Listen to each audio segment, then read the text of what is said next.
Dalam surah Luqman ayat 17-nya, ya bunayya aqimis salata wa'mur bil ma'rufi wanha 'anil munkar wasbir 'ala ma asabak inna dzalika min azmil umur.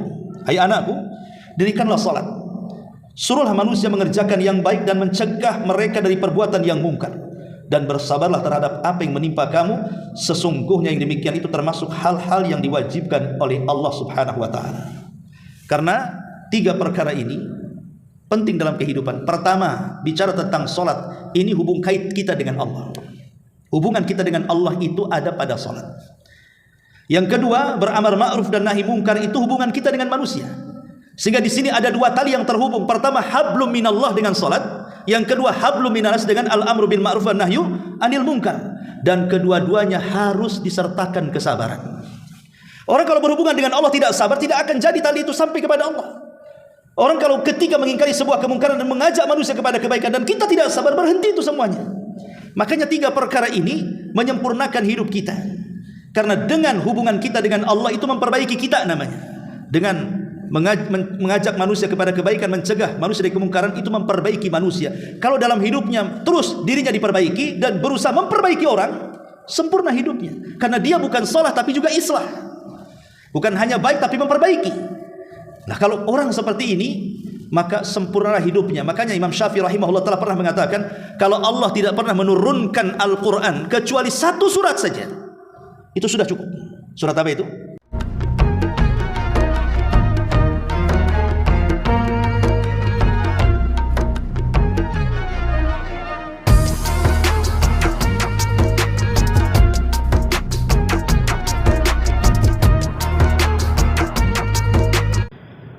Alhamdulillah,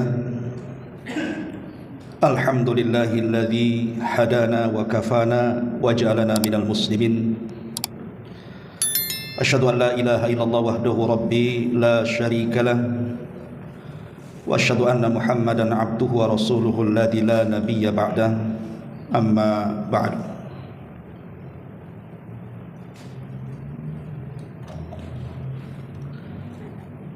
Hadirin dan hadirat yang dimuliakan Allah Subhanahu wa taala. Alhamdulillah, di malam hari ini kita bisa berkumpul kembali di Masjid Muhajirin. Tak lupa salawat dan juga salam kita hadiahkan kepada Rasul kita Nabi besar Muhammad sallallahu alaihi wa ala alihi wasallam. Pembahasan di malam hari ini kita akan mengkisahkan satu orang yang sangat saleh dalam Quran. Bahkan orang ini dicantumkan sebagai nama dari nama-nama Quran. Tentu ketika nama ini dicantumkan menjadi nama daripada nama-nama Al-Quran, menunjukkan orang ini bukan orang biasa, tapi orang yang sangat mulia di hadapan Allah, karena dijadikan nama di dalam Al-Quran. Orang tersebut disebut dengan Luqman Al-Hakim. Jadi kita akan mengkisahkan tentang kisah Luqman Al-Hakim yang ucapannya banyak hikmah. Makanya kemudian disebut Al-Hakim, karena setiap untayan-untayan katanya itu mirip dengan kata-kata Nabi. Sehingga terjadi silang pendapat di antara para ulama, apakah Luqman Al-Hakim ini seorang nabi ataukah hanya sekedar wali dari wali-wali Allah Subhanahu wa taala. Sebagian para ulama di antaranya Al-Imam Al-Ikrimah dan juga Al-Imam Asy-Sya'bi mengatakan bahwa Luqman ini bukan wali, tapi dia seorang nabi. Tapi jumhur mayoritas para ulama mengatakan bahwa kana waliyan wa lam yakun nabiyan. Luqman hanyalah seorang wali dari wali-wali Allah dan dia bukan seorang nabi. Apalagi Luqman ini dia bukan orang merdeka, dia seorang budak. Budak dari salah satu tuan yang ada di Mesir. Karena Luqman ini kan berasal dari Sudan. Jadi dia tinggal di antara Sudan dan Mesir. Disebut Sudan karena berkulit hitam. Dan Nabi sallallahu alaihi wasallam, perkataan Sa'id bin Musayyib rahimahullahu taala, seorang pemimpin para tabi'in, menantu daripada Abu Hurairah radhiyallahu anhu. Dia ditanya tentang orang-orang mulia dari kalangan kulit hitam. Maka Sa'id pun menyebutkan ada 3 orang yang berkulit hitam yang sangat istimewa dalam sejarah. Beliau menyebutkan pertama Bilal ibnu Rabah, kemudian Mahja Maula Umar. Ada seorang laki-laki namanya Mahja, dia adalah budak yang dimerdekakan Umar bin Khattab radhiyallahu an. Dan yang ketiga Luqman al-Hakim yang disebutkan namanya dalam Quran. Ma'asyiral muslimin yang dimuliakan Allah Subhanahu wa taala. Baik, kita akan mulai dari siapa Luqman al-Hakim. Dari mana asalnya? Bagaimana nasabnya? Kemudian dia hidup di zaman siapa? Kemudian bagaimana kemudian Luqman ini diangkat derajatnya oleh Allah sehingga dimuliakan di kalangan manusia? Dan apa saja hikmah-hikmah yang keluar dari lisannya? Dan tentunya yang paling penting, apa saja wejangan dan nasihat Luqman yang diukir dalam Quran, tepatnya dalam surah Luqman.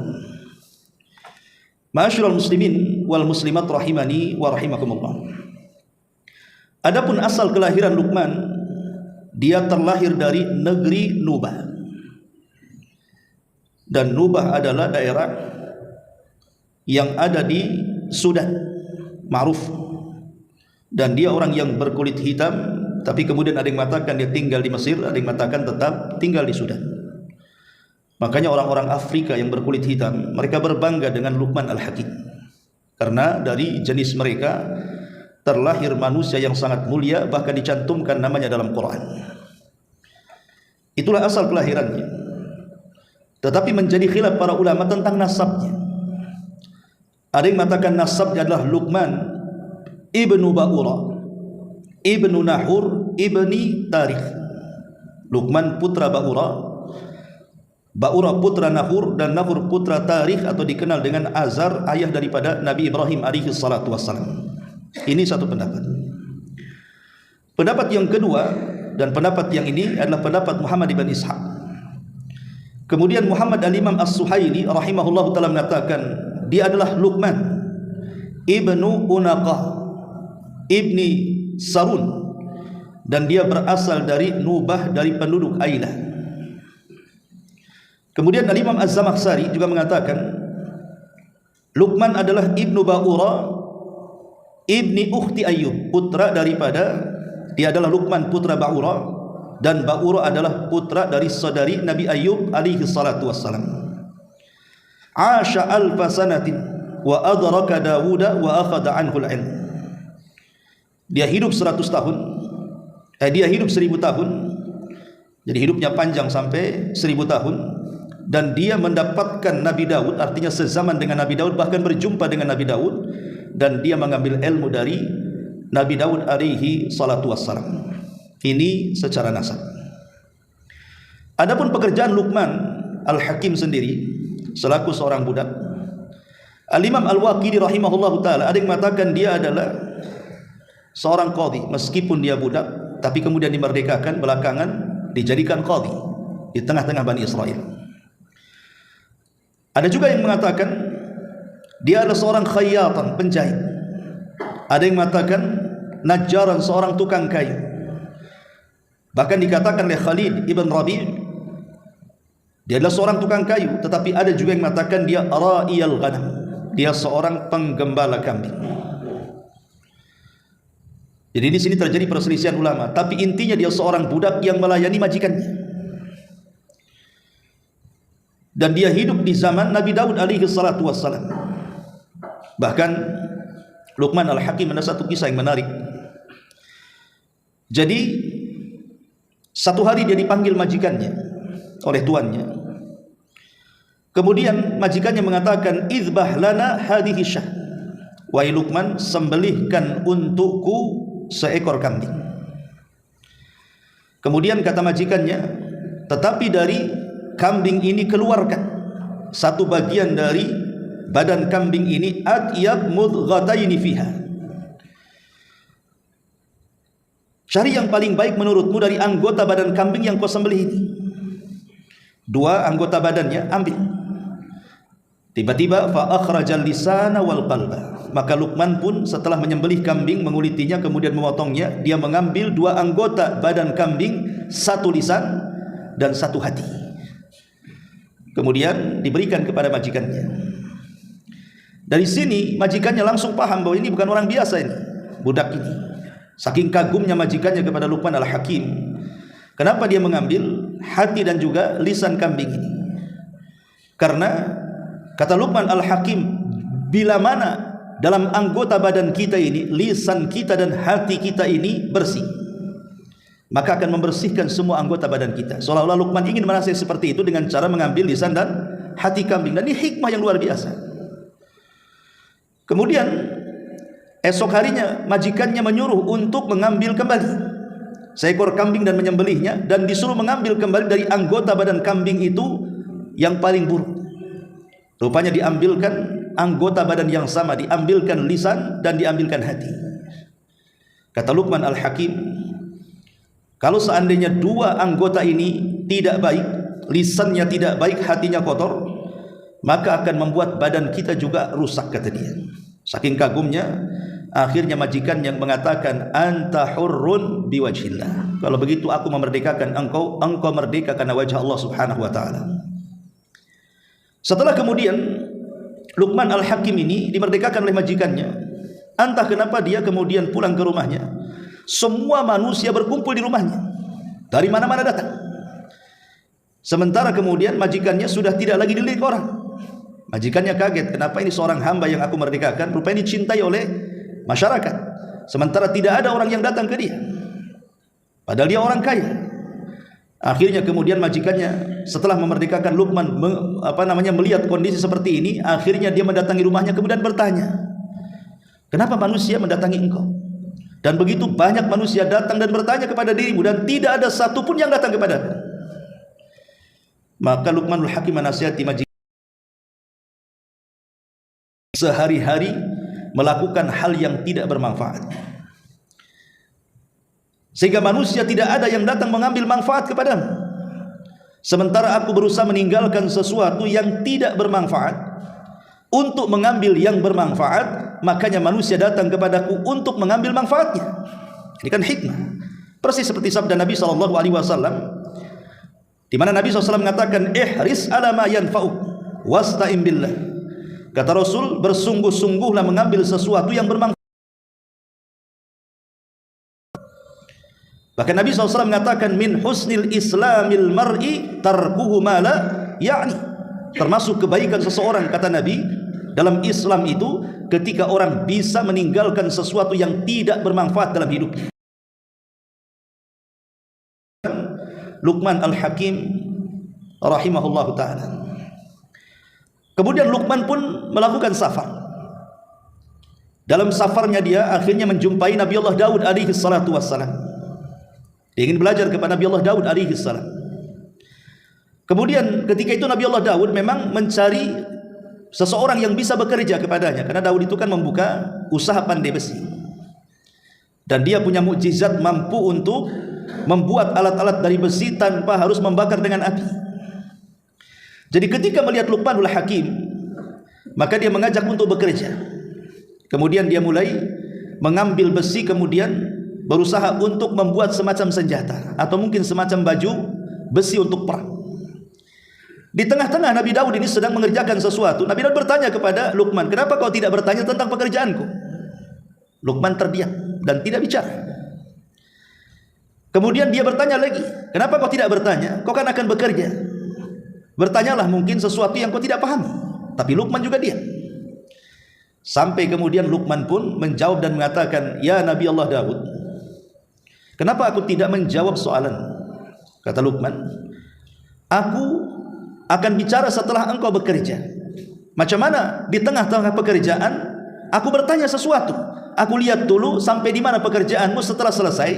Kalau aku paham, aku tidak pernah bertanya dan tidak akan bertanya. Aku sudah paham. kecuali setelah engkau mengerjakan kira-kira apa yang engkau akan buat, kemudian selesai dan masih juga aku tidak pahami, baru aku akan bertanya.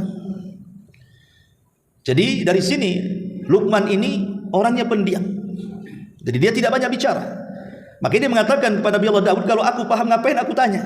Aku hanya bertanya sesuatu yang aku tidak paham saja. Dilihatnya orang ini, maksudnya Luqman ini memiliki kecerdasan hikmah yang luar biasa di mata Nabi Allah Daud. Makanya dia meminta kepada Nabi Allah Daud untuk mengajarkan hikmah-hikmah yang ia miliki kepada putranya Nabi Allah Sulaiman alaihi salatu wassalam. Subhanallah, setelah Nabi Allah Sulaiman diajarkan banyak hikmah oleh Luqman al-Hakim, justru Nabi Sulaiman jauh lebih cerdas dibandingkan ayahnya Daud. Lihat bagaimana Luqman al-Hakim luar biasa gitu. Ma'asyiral muslimin yang dimuliakan Allah Azza wa Jalla, wajar kalau seandainya ketika Luqman al-Hakim memiliki anak, maka dia banyak mengajarkan ucapan-ucapan hikmah dalam kata-katanya kepada anak-anaknya, bahkan sampai dicantumkan dalam Quran nasihat-nasihatnya. Tapi sayang kemudian anaknya pun tidak ada yang hidup, kebanyakan mati semuanya. Kemudian Luqman pun hidup sendirian sampai wafat. Ma'asyiral muslimin yang dimuliakan Allah Subhanahu wa taala, dari sini kita tahu bahwa Luqman hidup sezaman dengan Nabi Allah Daud alaihi salam. Adapun bentuk fisik Luqman al-Hakim dijelaskan oleh Abdullah bin Zubair, seorang sahabat, ketika dia bertanya kepada sahabat Jabir bin Abdullah radhiyallahu anhu tentang seperti apa Luqman al-Hakim ini, wahai Jabir. Maka Jabir bin Abdullah radhiyallahu anhu menjelaskan kepada Abdullah bin Zubair dan mengatakan, kana qasiran aftash minan nubah. Luqman ini orangnya pendek dan dia pesek, dan dia berasal dari Nubah Ailah. Bahkan dikatakan Luqman ini aswad, orangnya berkulit hitam, musyaqqaqu rijlaini. Jadi kalau berjalan itu tidak normal layaknya orang, seperti busur panah gitu ya, ininya apa namanya, kakinya ya. Dan juga azimus syafataini, kedua bibirnya tebal, tebal sekali bibirnya itu Luqman al-Hakim itu. Dan dia orang fakir, dan dia orang miskin, dan tidak memiliki nasab yang baik. Lihat bagaimana kalau kita lihat fisik Luqman ini, tidak ada ganteng-gantengnya kan menurut kita. Orangnya hitam, orangnya pendek, orangnya apa namanya, pesek gitu ya. Kemudian jalannya pun tidak tegap, dan dia tidak punya nasab. Dia pun seorang budak, dia orang fakir, orang miskin. Tapi subhanallah, Allah tidak pernah memandang fisik seseorang. Nabi SAW mengatakan, innallaha la yanzuru ila suwarikum wala ila amwalikum walakin yanzuru ila qulubikum wa amalikum. Allah itu tidak pernah memandang, kata Rasul, bentuk rupa kalian, seberapa banyak harta kalian, tapi yang Allah pandang adalah hati dan amal kalian. Makanya dalam hadis Nabi SAW dari Anas ibn Malik yang dikeluarkan Imam Tirmidzi, kata Nabi SAW, kam min ash'atha aghbar dhi timraini la yu'addabu lahu law aqsama ala Allah la abarrah, law aqsama ala Allah la abarrahu minhum. Kata Nabi SAW, berapa banyak orang yang rambutnya kusut, orang yang badannya berdebu, dan hanya memiliki dua pakaian yang sudah usang, bahkan manusia tidak mempedulikan dia, namun apabila dia bersumpah atas nama Allah, niscaya akan terkabul di antara mereka. Artinya doa-doanya mustajab. Dari sini kita tahu bahwa kemuliaan di hadapan Allah Subhanahu wa taala itu bukan dari segi fisiknya, bukan dari segi hartanya. Tapi Allah Subhanahu wa taala mengatakan, inna aqramakum indallahi atqakum. Orang yang paling mulia di antara kalian, siapa di antara kalian yang paling bertakwa? Dan siapa di antara kalian yang banyak amalannya, banyak ibadahnya? Sebagaimana hadis qudsi, Rasul sallallahu alaihi wasallam mengatakan, "Wa ma yazalu 'abdi yataqarrabu ilayya bin nawafil hatta uhibbahu. Fa idza ahbabtuhu kuntu sam'ahu alladhi yasma'u bihi wa basarahu alladhi yubsiru bihi wa yadahu allati yabtishu biha wa rijlahu allati yamshi biha wa la in sa'alani la'utiyannahu wa la in ista'adzani la'u'idzanna." Kata Nabi sallallahu alaihi wasallam, ketika seorang hamba setelah melaksanakan kewajiban terus menambah dengan perkara-perkara sunnah, sampai akhirnya Allah pun sangat cinta dengan dia.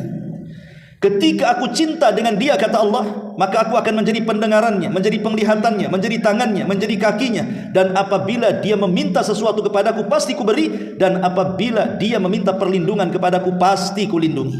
Ulama mengatakan inilah ciri-ciri wali-wali Allah. Jadi Luqmanul Hakim, walaupun dia bukan seorang nabi menurut jumhur ulama, tapi dia adalah wali dari wali-wali Allah subhanahu wa ta'ala. Ma'asyiral muslimin wal muslimat rahimani wa rahimakumullah. Ada sebuah perkataan ulama mengatakan, atau sebuah asar mengatakan, inna Luqman kana abdan kathirat tafakkuri husnal dhanni kathiras sumti ahabballaha fa ahabballahu famanna alaihi bil hikmah. Sesungguhnya Luqman ini seorang hamba yang banyak bersyukur, dan dia suka berbaik sangka kepada Allah, dan dia banyak diam, dan dia sangat mencintai Allah sehingga Allah mencintainya. Maka Allah anugerahkan kepadanya dengan hikmah, ucapan-ucapan yang keluarnya penuh dengan kebijaksanaan. Bahkan disebutkan dalam kisah Israiliyat, ya, kisah Israiliyat sebagai pelezat kisah saja. Satu hari malaikat mendatangi Luqman sebelum Nabi Allah Daud alaihi salam. Kemudian malaikat Jibril mengatakan, ya Luqman, halaka an yaj'alaka Allahu khalifatan tahkum bainan nas bil haq. Wahai Luqman, kata Jibril, maukah engkau Allah jadikan pemimpin di permukaan bumi sehingga engkau bisa berhukum di tengah-tengah manusia dengan kebenaran? Maka Luqman mengatakan, in ajbarani rabbi qabiltu. Kalau memang Allah paksa untuk itu, pasti ku terima. Kenapa? Fa inni a'lam annahu in fa'altu dzalik a'anani wa 'allamani wa assamani. Kalau aku kemudian betul-betul menjadi hakim di tengah-tengah manusia dan itu Allah yang paksa aku, pasti Allah tidak mungkin membiarkan aku, pasti dia akan menolongku, pasti dia akan mengajarkan kepadaku, pasti dia akan melindungiku. Wa in khayyarani, tapi kalau hanya sekedar Allah memilih, tidak memaksa. Kalau mau silahkan, kalau enggak ya enggak apa-apa, itu namanya memilih. In khayyarani, kalau hanya sekedar memilih saja, maka aku memohon kepada Allah subhanahu wa ta'ala, dan aku tidak meminta adanya bencana untukku. Wala as'alul bala, aku tidak mau ada bencana untukku. Maka malaikat mengatakan, Jibril mengatakan, ya Luqman, lima, kenapa? Maka Luqman mengatakan, innal hakim bi asyaddil manazil wa aqdariha. Wahai Jibril, hakim ini, seorang hakim, seorang pemutus, itu di tempat kedudukan yang membahayakan orang. Bahkan boleh jadi itu tempat yang paling kotor. Kenapa demikian? Yaghshahu dzulmu min kulli makan, karena kedudukan itu akan banyak kezaliman di sekitarnya. Lihat berita yang sekarang saja kan, banyak jaksa-jaksa katanya di berita kan itu. Yang terkena apa? Judi online. Kemudian dikomentari apa itu? Itu lagi iseng jaksanya katanya. Banyak yang iseng jaksanya. Ya Allah, sampai ngomong iseng pula coba. Masa judol itu iseng-isengan? Ceritanya gimana? Secara undang-undang melarang kan gitu. Secara syariat sudah jelas haram. Keharaman itu bukan iseng-isengan. Yang mengatakan ini pula kepalanya kan begitu. Lah hal-hal yang seperti ini ikhwatu fiddin, makanya wajar kalau di lingkaran pengadilan itu banyak kezaliman terjadi di situ. Hakim, oknum hakim yang disogok, yang dibayar, atau jaksa atau yang lainnya kan itu. Akhirnya yang harusnya memutuskan yang benar, akhirnya memutuskan kebatilan kan. Wajar kalau Nabi SAW mengatakan hakim itu 3 macam, yang 2 di neraka, yang 1 di sorga. Bayangkan 2/3 hakim di neraka, 1/3-nya di sorga. Artinya lebih banyak di neraka daripada di sorga kan. Kemudian Nabi SAW menjelaskan, adapun hakim yang pertama, dia tahu kebenaran tapi dia langgar dengan kebatilan. Nah, ini hakim neraka ini. Mungkin karena sogokan, mungkin karena ya tersangkanya ini ya antek-antek dia dan begitu seterusnya. Maka jelas mungkin ini hakim tidak akan pernah masuk surga. Yang kedua, hakim jahil. Karena kejahilannya dia tidak paham dengan hukum, akhirnya berhukum dengan kejahilan. Nah, masuk pula neraka dia. Kemudian yang ketiga, hakim yang punya ilmu dan dia amalkan ilmunya. Dia tahu kebenaran dan dia terapkan kebenarannya. Nah, ini baru hakim masuk surga yang kayak gini. Makanya wajar Luqman al-Hakim mengatakan di hadapan Jibril, yaghshahu dzulmu min kulli makan. Di seputar hakim itu pasti banyak kezaliman dari mana-mana. Dan itu memang tempat empuk kan. Dia bisa membebaskan, dia bisa menghukum. Dia bisa meringankan, dia bisa memberatkan. Itulah hakim. Makanya posisi seperti ini ditolak oleh Luqman. Kalau Allah hanya memilih saja, tidak memaksa, lebih baik aku menghindar gitu. Karena posisi hakim itu akan diliputi dengan kezaliman dari semua tempat. Fayukhdal au yu'an, bisa saja dia direndahkan atau mungkin ditolong. Fa in asaba, kalau seandainya memang dia benar memfatwakan sesuatu, dia selamat. Wa in akhta tariqal jannah, kalau seandainya dia keliru, maka keliru pula dia menuju jalan ke surga. Ma'asyiral muslimin wal muslimat rahimani wa rahimakumullah. Adapun kenapa kemudian Luqman al-Hakim ini diangkat derajatnya sedemikian rupa sehingga namanya dicantumkan dalam Quran. Ada sebuah kisah yang disebutkan oleh Imam Ibnu Jarir, seorang ahli tafsir. Dia mengatakan, setelah menyebutkan beberapa perawi, dia mengatakan, kana Luqman alaihi salam abdan aswada ghalidhas safataini.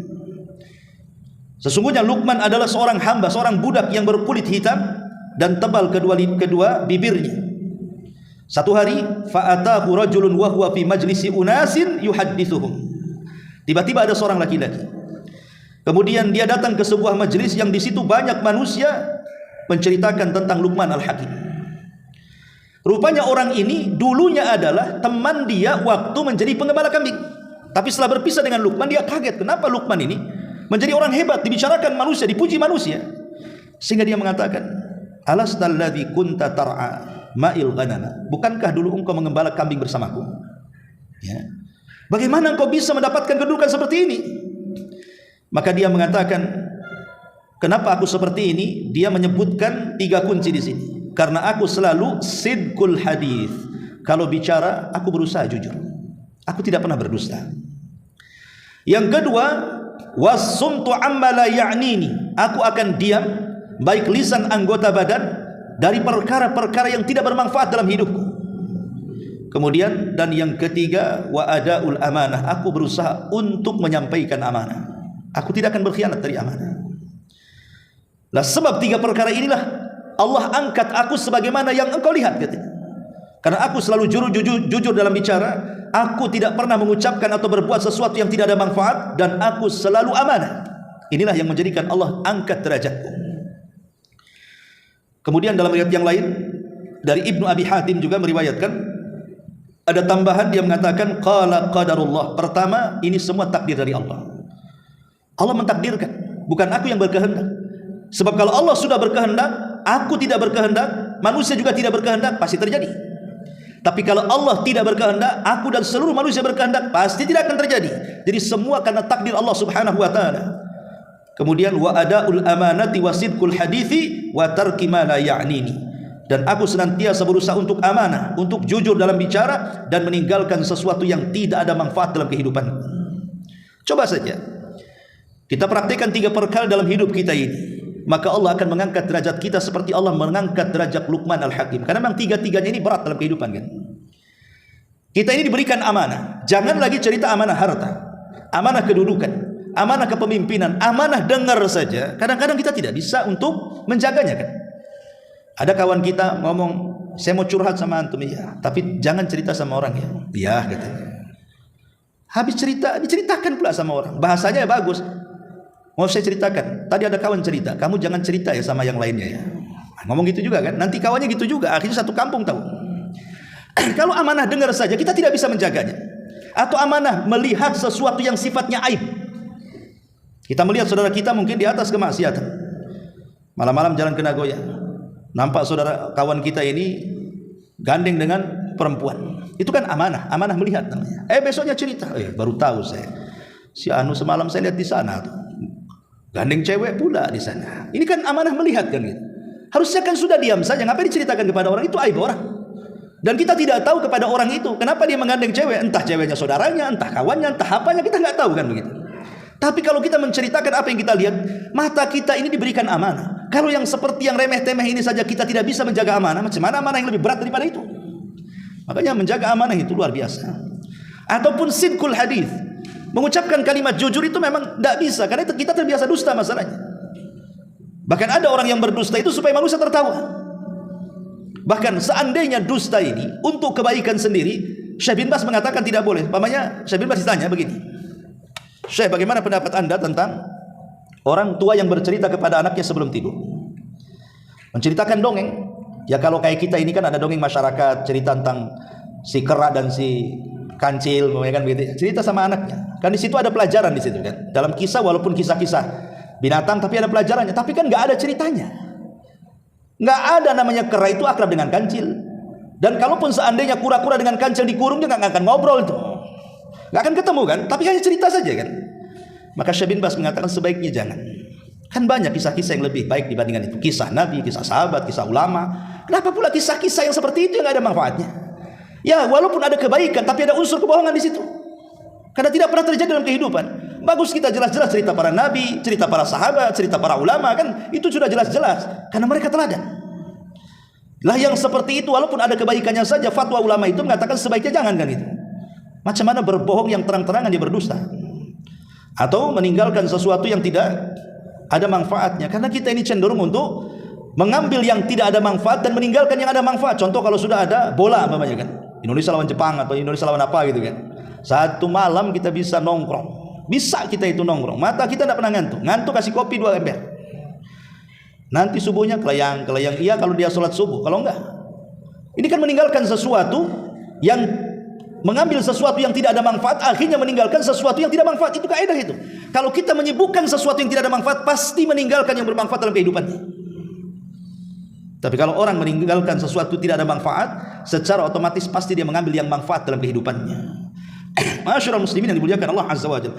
Lah Luqmanul Hakim memang tidak diceritakan bagaimana kematiannya, tetapi para ulama berselisih pendapat tentang di mana Luqman Al-Hakim ini dikubur. Disebutkan dalam kitab Mu'jam Al-Buldan, ada yang mengatakan bahwa Luqman Al-Hakim itu dikubur di sekitar Buhairah Tabariyah. Buhairah Tabariyah itu artinya semacam danau Tabariyah yang ada di Palestina sana, yang diceritakan oleh Dajjal kepada seorang sahabat Tamim bin Aus Ad-Dari ketika berjumpa di sebuah hutan. Lah Dajjal kan bertanya kepada Tamim bin Aus ini, bagaimana kondisi telaga Tabariyah katanya. Tiberias maksudnya ya. Bahasa Arabnya Tabariyah, bahasa kitanya Tiberias ya. Kata Tamim bin Aus Ad-Dari, masih banyak airnya, kata Dajjal sebentar lagi akan kering katanya. Dengan keluarnya dia akan kering. Artinya bahwa di sekitar danau inilah Luqman dikuburkan, satu riwayat.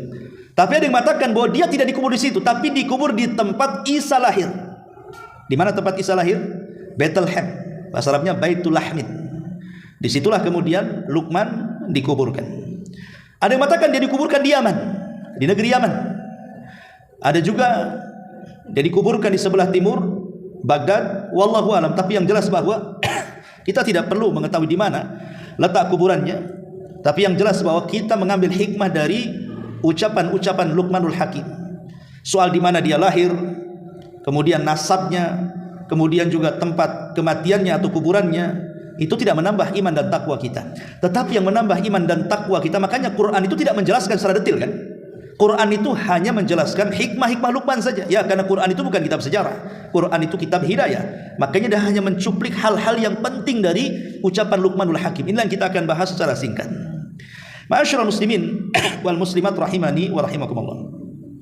Di antara hikmah Luqmanul Hakim kepada anaknya, disebutkan oleh Imam Malik dalam Muwatta'nya. Beliau menukilkan perkataan Luqman kepada anaknya. Salah satunya adalah ya bunayya ittakhid ta'atallahi tijaratan ta'tikal arbah min ghairi bida'atin.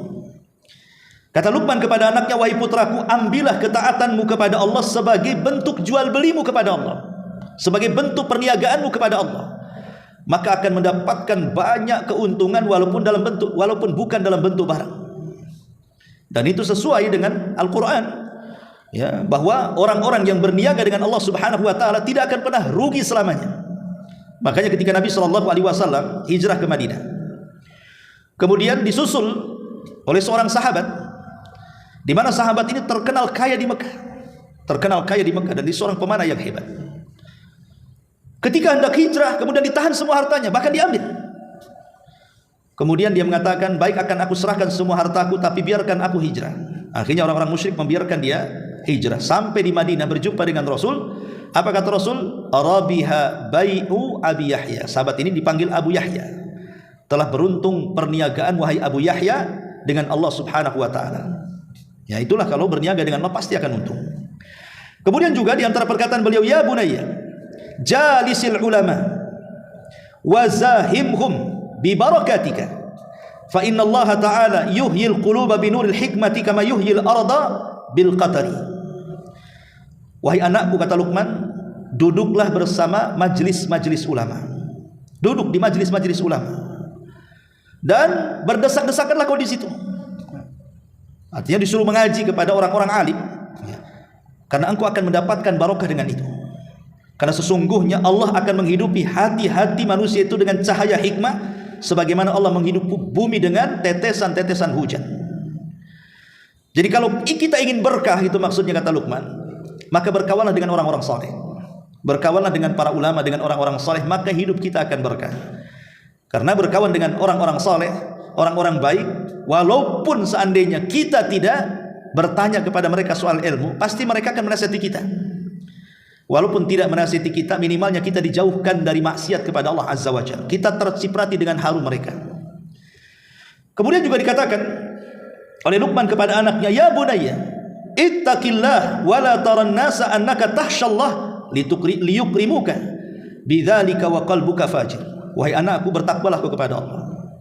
Takutlah kau kepada Allah. Jangan sampai engkau melihat manusia seolah-olah engkau takut kepada Allah agar manusia memuliakan kamu, sementara hatimu itu sangat jahat sekali. Maknanya jangan sampai riya dalam beribadah. Jangan sampai kemudian ibadah kita itu hanya sekedar ujub. Makanya ada istilah para ulama, seseorang yang berdosa namun dia menangis, orang ahli maksiat namun dia menangis karena takut dengan maksiatnya, takut diadab oleh Allah Azza wa Jalla, itu lebih baik dibandingkan ahli ibadah tapi ujub dengan ibadahnya. Kalau ada ahli maksiat, dia nyesal dengan kemaksiatannya, dia pun bisa meneteskan air mata. Itu lebih baik dibandingkan ahli ibadah yang tidak pernah maksiat tapi dia ujub dengan ibadahnya. Makanya Abdullah ibn Umar radhiyallahu anhu pernah ditanya soal makna takwa. Ibnu Umar, apa sih makna takwa itu? Maka Ibnu Umar mengatakan makna takwa adalah alla tadhunanna annaka khairun min ahad. Makna takwa adalah engkau jangan sampai berprasangka bahwa engkau jauh lebih baik dibandingkan orang lain. Jadi orang yang bertakwa itu tidak pernah meremehkan orang, dan dia tidak menganggap dirinya jauh lebih baik dibandingkan orang. Makanya di zaman Nabi ada sebuah hadis yang sahih. Jadi ada sahabat berkumpul banyak sekali membicarakan satu orang. Sahabat ini bicarakan tentang satu orang yang ibadahnya itu luar biasa. Kalah ibadah mereka dengan satu orang ini sehingga dipuji oleh para sahabat. Tiba-tiba Rasul lewat di situ, kemudian ikut duduk di majelis mereka. Kemudian sahabat menceritakan tentang orang ini. Tanpa sadar orang yang diceritakan itu masuk ke dalam masjid dengan rambut yang sangat basah, seolah-olah hampir wudhu, bahkan tetesan wudhunya masih menetes, dan dahinya sangat hitam sekali karena ahli sujud. Kemudian sahabat mengatakan, Rasul, yang kami ceritakan anak muda itu maksudnya orang itu tuh yang menuju ke kita itu. Maka Nabi SAW melihat orang itu, tiba-tiba mengatakan, la, tidak. Inni ara, aku melihat fi wajhihi safqatu syaitan. Aku melihat di wajahnya ada sentuhan setan. Rasul mengatakan begitu. Semua sahabat memuji dia, bahwa dia itu orang yang paling ahli ibadah, tidak ada yang bisa menandingi ibadahnya. Tapi Rasul mengatakan tidak, kalau tidak lihat ya wajahnya itu ada sentuhan setan, katanya. Sahabat heran dengan perkataan Nabi. Ketika kemudian betul-betul anak muda ini duduk di tengah-tengah para sahabat, maka Rasul bertanya dan mengatakan, wahai anak muda, aku ingin bertanya, jujur karena Allah, jawab dengan jujur, jangan berdusta. Karena yang bertanya Nabi, tak mungkinlah dia berdusta, karena pasti akan diberitahu wahyu kan. Makanya Rasul mengatakan, jawablah dengan jujur pertanyaanku karena Allah. Apakah sewaktu engkau datang ke kabilahmu, kepada kaummu, engkau merasa dalam hatimu engkau lebih baik di antara mereka? Apakah ketika engkau datang menuju kabilahmu, menuju kaummu, engkau merasa engkau lebih baik dibandingkan mereka? Tiba-tiba orang ini mengatakan, na'am wahai Rasulullah. Maka kata Rasulullah, aku lihat di wajahmu ada sentuhan. Ya, jadi Luqman Hakim mengajarkan kepada kita, jangan sampai kita ini mudah untuk memandang negatif orang. Terkadang ada orang yang zahirnya maksiat di depan kita ya. Pokoknya ada orang yang mungkin suka mabok, berjudi atau apa gitu. Pokoknya di hadapan kita ada orang yang ahli maksiat lah. Kita tidak boleh merendahkan dia bahwa kita lebih baik dibandingkan dia. Karena kita tidak tahu, boleh jadi di balik kemaksiatan dia, mungkin dia pernah berdoa yang kita tidak pernah berdoa seperti dia. Mungkin dia pernah sedekah yang kita tidak pernah sedekah seperti dia ikhlasnya. Mungkin dia pernah punya amalan yang sangat tersembunyi yang kita tidak tahu. Atau boleh jadi mungkin dia setelah itu bertobat dan lebih baik tobatnya dibandingkan kita. Selama orang masih hidup, itu semua bisa terjadi. Makanya Ibrahim alaihi salatu wasallam dalam hadis yang panjang tentang syafaat itu, ya, pada hari kiamat orang-orang datang kepada Ibrahim setelah datang kepada Adam pun menolak, kemudian datang kepada Nuh pun menolak, akhirnya orang-orang pun datang kepada Ibrahim. Mereka mengatakan, ya Ibrahim, bukankah engkau Khalilur Rahman, engkau kekasih Allah? Ishfa' lana ila rabbik ala tara ila ma nahnu fi. Mintalah syafaat kepada Rabbmu, tidakkah kau iba melihat aku, katanya. Bukankah engkau Khalilur Rahman, kekasih Allah Subhanahu wa taala? Apa kata Ibrahim? Lastu, aku tidak sebagaimana yang kalian katakan Khalilur Rahman, kekasih Allah. Boleh jadi aku kekasih, tapi setelah kekasih yang lainnya, mungkin banyak kekasih Allah, aku ini nomor berapa, katanya. Seolah-olah Ibrahim ingin mengatakan seperti itu. Lihat bagaimana Ibrahim merendahkan dirinya di hadapan manusia di padang mahsyar supaya tidak terlihat menonjol gitu di antara orang-orang. Sekarang ini manusia luar biasa, baru RT saja kenalkan saya RT, katanya. Biar tahu dia RT-nya, kenalkan saya RW, kan gitu. Kalau tujuannya ya supaya dia lapor atau mungkin nggak apa-apa. Tapi kalau tujuannya supaya manusia tahu saya tokoh di situ, ini kan kesombongan namanya, kawan. Ya, apalagi dengan mengatakan saya ini loh tokoh di sini. Nah, itu kan bahasa sombong kan? Iya, ditokohkan atau tidak kan nggak tahu juga. Ya, tokoh belum tentu ditokohkan. Tapi yang jelas bahwa bagaimana Luqman Al-Hakim mengajarkan kepada kita agar kita ini jangan terlihat takut kepada Allah di hadapan manusia supaya mereka menghormati kita, sementara hati orang itu sangat buruk sekali kepada Allah Subhanahu wa taala. Dan banyak lagi, ya. Kita fokus dengan nasihat Luqman dalam Quran. Ma'asyiral muslimin wal muslimat rahimani wa rahimakumullah. Allah Subhanahu wa taala berfirman dalam surah Luqman, bagaimana Luqman ini menasihati putranya dan dicatat dalam Quran. Nasihat yang pertama, bagaimana Luqman mengajarkan kepada anaknya tentang tauhid dan bahaya syirik. Apa kata-kata Luqman? Ya bunayya, la tusyrik billahi, innasyirka la dzulmun adzim. Wahai anakku, jangan kau melakukan kesyirikan, karena syirik itu sebesar-besarnya dosa besar, dan itu sebesar-besarnya kezaliman. Subhanallah. Inilah yang harusnya dilakukan setiap orang tua kepada keluarganya. Ku anfusakum wa ahlikum nara. Jagalah diri kalian dan keluarga kalian dari api neraka. Dan tidak ada dosa yang memudahkan orang masuk neraka melebihi kesyirikan. Bagaimana pelaku syirik mudah masuk neraka? Karena sekali saja kita melakukan kesyirikan dan tidak bertobat, maka seumur hidup kita amalan baik kita tidak diterima. La in asyrakta la yahbatanna amaluka wa la takunanna minal khasirin.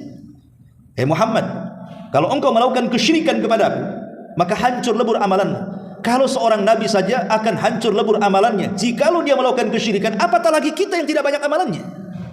Makanya kenapa rahasia dihancurkannya umat-umat terdahulu, kenapa kaum Nuh sampai datang banjir kemudian melantakkan semua manusia, tidak ada yang hidup satupun kecuali perahu Nuh. Kenapa kaum Ad dihancurkan sehingga tidak ada yang tersisa? Kenapa kaum Tsamud juga sama? Kenapa kaum para nabi yang lain dihancurkan oleh Allah Azza wa Jalla? Rahasia dosa yang mereka lakukan adalah karena mereka melakukan kesyirikan. Kaum Nuh menyembah patung, Wad, Suwa, Yaghus, Ya'uq dan begitu seterusnya. Dan dari situ kita tahu bahwa rahasia kenapa umat itu dihancurkan itu dosanya karena mereka melakukan kesyirikan. Itu yang pertama. Makanya kalau kita lihat dalam Al-Quran, hampir semua dakwah para nabi dan rasul, mereka mengatakan kepada kaumnya, u'budullaha, sembahlah Allah, tauhidkan Allah, wala tusyriku bihi syai'an, jangan sekutukan Allah dengan apapun. Walaqad ba'atsna fi kulli ummatir rasulan ani ibudullaha wajtanibut taghut. Dan tidaklah kami utus pada tiap-tiap umat seorang rasul, tugas mereka hanya menyampaikan kepada umatnya, sembahlah Allah dan jauhi sesembahan selain Allah alias taghut. Ini yang pertama. Yang kedua, Luqman Al-Hakim menasihati kepada anaknya agar bukan hanya mentaati Allah secara tauhid dan menjauhi syirik, juga disuruh untuk mentaati kedua orang tuanya. Birrul walidain, subhanallah. Persis seperti sabda Nabi SAW. Ketika Nabi SAW ditanya tentang afdalul a'mal, amalan yang paling afdal itu apa wahai Rasul? Atau amalan apa yang bisa masukkan aku ke dalam surga wahai Rasul? Apa kata Rasul? Rasulullah yang mengatakan, tauhidkan Allah, kemudian birrul walidain. Dalam riwayat Rasul ditanya tentang akbar al-kabair, dosa yang paling besar, apa itu wahai Rasul? Kata Rasul, kesyirikan kepada Allah dan durhaka kepada orang tua. Selalu disebut satu nafas.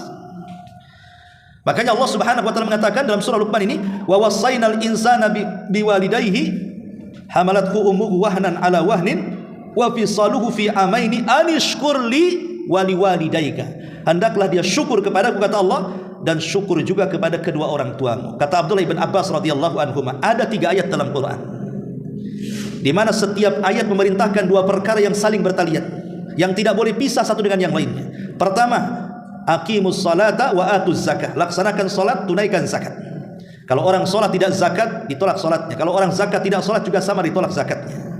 Yang kedua, atiullaha wa atiur rasul. Taatlah kepada Allah dan taatlah kepada Rasul. Kalau orang hanya taat kepada Allah tapi tidak taat kepada Rasul, tidak diterima ketaatannya. Atau orang taat kepada Rasul dan meninggalkan ketaatan kepada Allah, juga tidak akan diterima. Dan yang ketiga ayat ini, anishkurli waliwalidayka. Bersyukur kepada Allah, mentauhidkan Allah dan birrul walidain. Kalau kita hanya baik dengan Allah tapi tidak baik dengan orang tua, maka kita tidak akan pernah mendapatkan ridhonya Allah. Atau sebaliknya, kita hanya baik dengan orang tua tapi tidak baik dengan Allah Subhanahu wa taala, tidak pernah syukur nikmat, maka juga kebaikannya akan ditolak oleh Allah Azza wa Jalla. Makanya kenapa Rasul mengatakan ridallah fi ridal walidain wa sukhtuhu fi sukhtihima. Keridhaan Allah itu ditentukan ridhonya orang tua kepada kita, dan murkanya Allah juga ditentukan dengan murkanya orang tua kepada kita. Ini nasihat yang kedua. Kemudian nasihat yang ketiga juga, Luqmanul Hakim menasihati anaknya, ya, menanamkan akidah kepada putranya tentang kekuasaan Allah yang tidak terbatas, tentang kekuasaan Allah secara mutlak, dan juga mengingatkan tentang adanya hari pembalasan. Disebutkan dalam surah Luqman ayat 16-nya, ya bunayya innaha in takum mithqala habbati min khardalin fatakun fi sakhratin aw fis samawati aw fil ardi ya'ti biha Allah innallaha latifun khabir. Wahai anakku, sesungguhnya jika ada sesuatu perbuatan seberat biji sawi sekalipun dan berada dalam batu atau tersimpan di langit atau tersimpan di bumi, niscaya Allah akan mendatanginya, akan membalasinya. Sesungguhnya Allah Maha halus lagi Maha mengetahui. Lihat bagaimana kekuasaan Allah sangat mutlak, karena Dia menguasai langit dan bumi. Dialah penguasa langit dan bumi. Tidak ada yang berkuasa kepada langit dan bumi melebihi Allah Subhanahu wa taala, karena Dia yang menciptakannya, Dia yang mengaturnya, Dia yang menguasainya. Maka siapapun yang melakukan perbuatan dosa, baik Anda melakukannya di langit ataupun di bumi, baik perbuatan dosanya kecil ataupun besar, bahkan sekecil biji sawi sekalipun, Allah tahu dan Allah akan membalasnya. Artinya ada hari pembalasan di sana.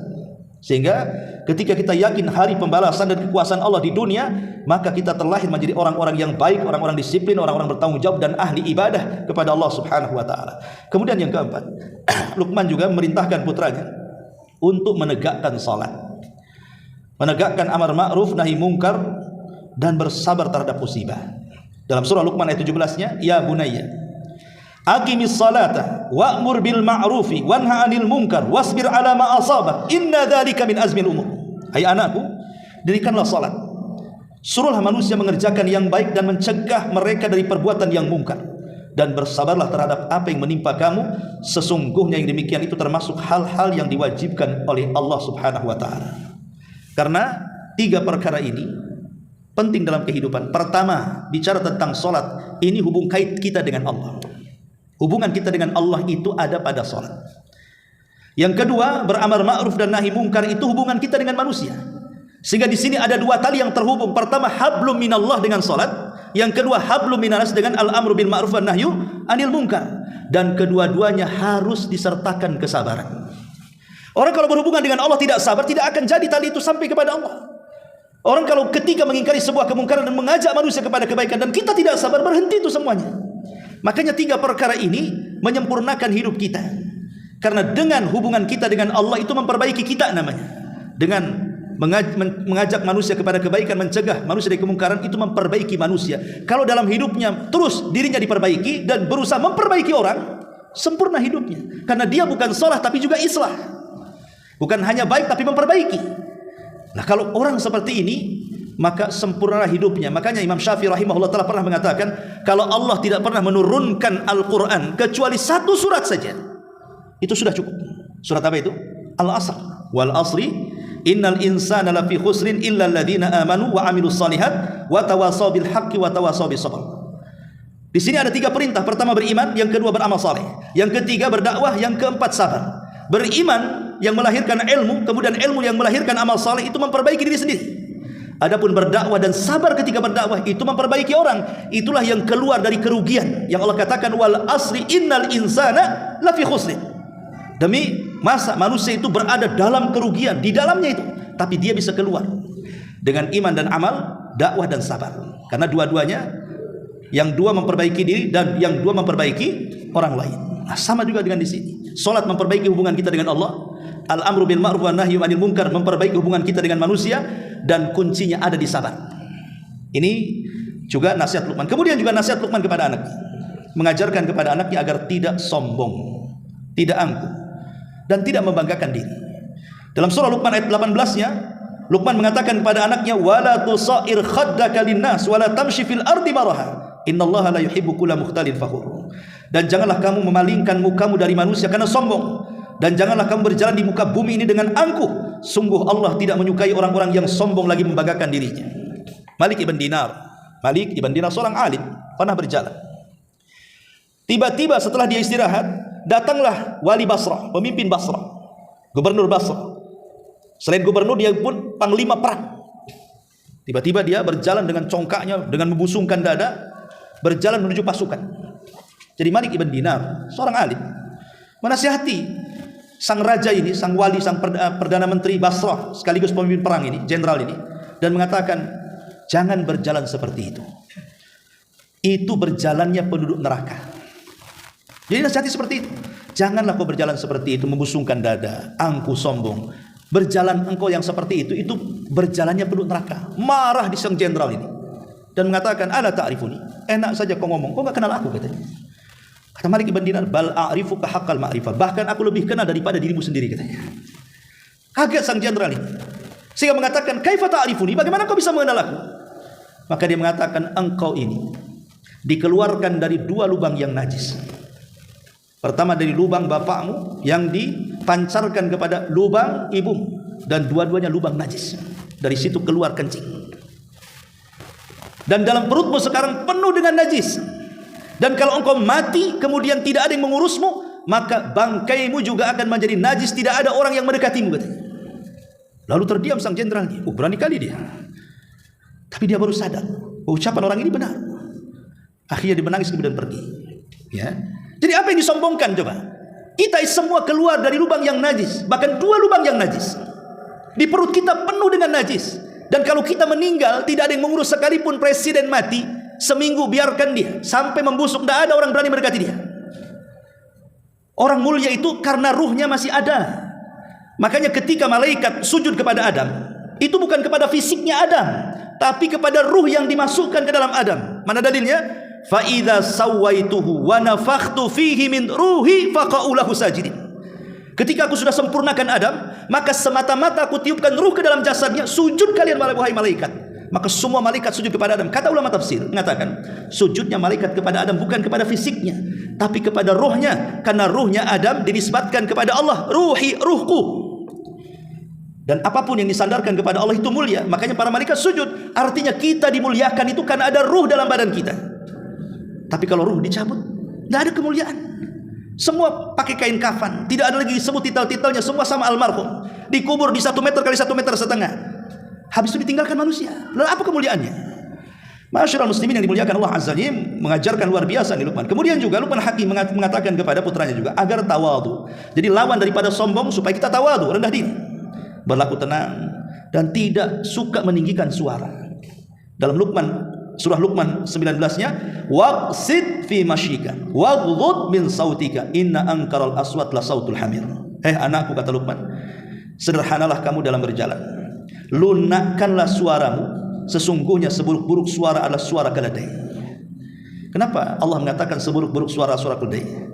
Pada Allah yang menciptakan keledai, Allah yang membuat suara keledai bisa bicara, bisa mengeluarkan suara. Allah juga yang membuat dia bersuara, dan Allah menciptakan suaranya. Tapi Allah mengatakan seburuk-buruk suara keledai. Dia yang menciptakan keledai, dia yang menciptakan suara, dia pula yang mengatakan seburuk-buruk suara keledai. Artinya apa? Ada manusia itu yang suara mereka persis seperti keledai. Keluar dari lisannya celaan-celaan, bulian-bulian, hinaan-hinaan. Keluar dari lisannya menggibah, menghina, namimah. Ada orang-orang seperti itu. Lah yang menciptakan kita Allah, yang menciptakan suara kita Allah. Tapi ada juga Allah menciptakan orang-orang itu yang kasar dalam ucapannya. Maka Luqman Al-Hakim mengingatkan, jangan sombong. rendah diri, tenang, tidak perlu tergesa-gesa, dan rendahkan suara. Kemudian ma'asyiral muslimin yang dimuliakan Allah Azza wa Jalla, maka ayat ini ditutup bahwa Luqman Al-Hakim mengajarkan semua untuk kebaikan putranya. Ma'asyiral muslimin yang dimuliakan Allah Azza wa Jalla, nasihat-nasihat Luqman di dalam Al-Qur'anul Karim secara singkat. Lebih sempurnanya Anda bisa baca surah Luqman. Wallahu a'lam bishawab. Mudah-mudahan ada manfaatnya. Sampai di sini kajian kita. Subhanaka wa bihamdika asyhadu an la ilaha illa anta astaghfiruka wa atubu ilaik. Allahu taala alam. Assalamualaikum warahmatullahi wabarakatuh.